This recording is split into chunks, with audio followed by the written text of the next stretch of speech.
સુરત નવી સિવિલ હોસ્પિટલની ટીમ દ્વારા સ્ટેચ્યુ ઓફ યુનિટી ખાતે એક અનોખી પહેલ કરવામાં આવી હતી।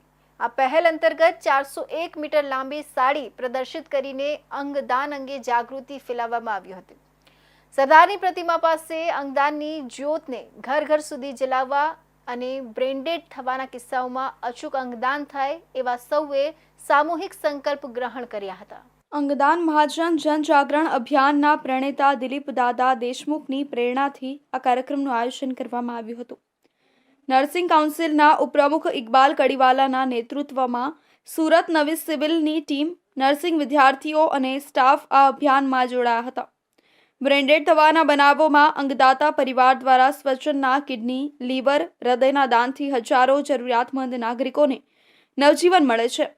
ત્યારે અંગદાન પ્રત્યે મહત્તમ લોકો જાગૃત થાય એ ઉદ્દેશ્યથી અંગદાન મહાદાન જનજાગરણ અભિયાનના પ્રણેતા દિલીપ દાદા દેશમુખના માર્ગદર્શનમાં વિશ્વના અગ્રણી પ્રવાસન સ્થળ એવી વિશ્વની સૌથી ઊંચી પ્રતિમા સ્ટેચ્યુ ઓફ યુનિટી ખાતે સુરત નવી સિવિલ હોસ્પિટલની ટીમ દ્વારા અંગદાન જાગૃતિનો સંદેશ આપતી 401 મીટર લાંબી સાડી તેમજ પોસ્ટરો, પ્લેકાર્ડ્સ અને બેનરો સાથે પ્રવાસીઓને અંગદાન પ્રત્યે જાગૃત કરવામાં આવ્યા હતા। નર્મદા જિલ્લાના એકતાનગર સ્થિત સ્ટેચ્યુ ઓફ યુનિટીના માધ્યમથી સમગ્ર રાજ્ય અને દેશમાં અંગદાન પ્રત્યે સમજ કેળવાય અને બ્રેન્ડેડ નાગરિકોમાં કિસ્સાઓમાં અવશ્ય ઓર્ગન ડોનેટ થાય એવો ઉમદા પ્રયાસના ભાગરૂપે નર્સિંગ કાઉન્સિલના ઉપપ્રમુખ ઇકબાલ કડીવાલાએ આયોજિત કરેલા પહેલરૂપ કાર્યક્રમમાં સુરતની નવી સિવિલની ટીમ, નર્સિંગ વિદ્યાર્થીઓ, નર્સિંગ સ્ટાફ, સ્થાનિક પોલીસ, આરોગ્ય કર્મીઓના સહયોગથી 401 મીટર સાડી વડે દેશમાં પ્રથમવાર અંગદાન માટેની લોક જાગૃતિની વિશેષ પહેલ કરાઈ હતી।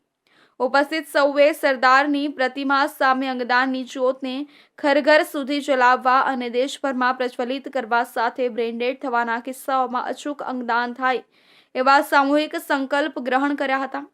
આરોગ્ય સેનાનીઓ પોસ્ટરો, પ્લેકાર્ડ્સ અને બેનરો સાથે પ્રવાસીઓને અંગદાન વિશે માહિતગાર કરશે। કડીવાલાએ જણાવ્યું કે એક બ્રેન્ડેડ વ્યક્તિના અંગદાનથી 9 લોકોને નવજીવન મળી શકે છે। બ્રેન્ડેડ વ્યક્તિના હૃદય, ફેફસા સહિત 25 અંગો અન્ય જરૂરિયાતમંદ લોકોને મદદરૂપ થઈ શકે છે। અંગદાન ચેરિટેબલ ટ્રસ્ટના પ્રમુખ આદરણીય દિલીપભાઈ દેશમુખ દાદા દ્વારા છેલ્લા ઘણા વર્ષોથી ગુજરાતમાં અંગદાન ક્ષેત્રે ખૂબ જાગૃતિ આવી છે। ત્યારે અનેક લોકોના જીવ બચ્યા છે। અમદાવાદ સિવિલ હોસ્પિટલમાં, સુરત સિવિલ હોસ્પિટલમાં, રાજ્યભરમાં અંગદાનનું ખૂબ મહત્વ વધ્યું છે। લોકો અંગદાન કરવા તરફ વળ્યા છે। બ્રેન ડેથના કિસ્સામાં જનજાગૃતિ અભિયાન અમે કરી રહ્યા છીએ કે બ્રેન ડેથના કિસ્સામાં પરિવારજનો અંગદાન કરી બીજાના જીવનમાં રોશની લાવે એ માટે અમારો ધ્યેય હોય છે। ગામ ગામ સુધી, ઘર ઘર સુધી આ એક જન આંદોલન બને અને જ્યારે મૃત બ્રેન ડેથ હોય તો એ સજીવન તો થવાનું નથી। એવા કિસ્સામાં પરિવારજનો જો અંગદાનનો નિર્ણય લે તો કોઈને લીવર, કોઈને કિડની, કોઈને હૃદય, હાથ અનેક અંગો પ્રાપ્ત થઈ શકે છે અને જેનાથી જેને જરૂરિયાતમંદ દર્દી છે એને મદદરૂપ થઈ શકે છે।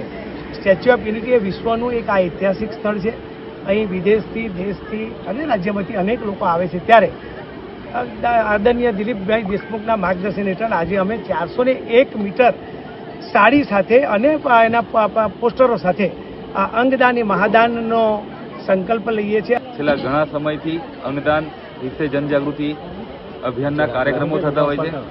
એમની ટીમના માધ્યમથી સુરત હોય, કચ્છ હોય, અમદાવાદ હોય, અનેક જગ્યાએ એમની ટીમના માધ્યમથી કાઉન્સિલિંગ કરવાથી, એમના પ્રયાસોથી ઘણા બધા અંગદાન કરનાર લોકોએ પોતાના અંગ ડોનેટ કર્યા છે। આપણા જિલ્લામાં પણ નર્મદાની અંદરથી પણ ડેડિયાપાડામાં, ગરુડેશ્વર તાલુકાના એક પાટના ગામના 3 લોકો મારા ધ્યાનમાં છે કે દિલીપ દાદાની પ્રેરણાથી એક્સિડન્ટ કેસ થયેલા હતા અને પછી એમને પોતાના ઓર્ગન ડોનેટ કર્યા।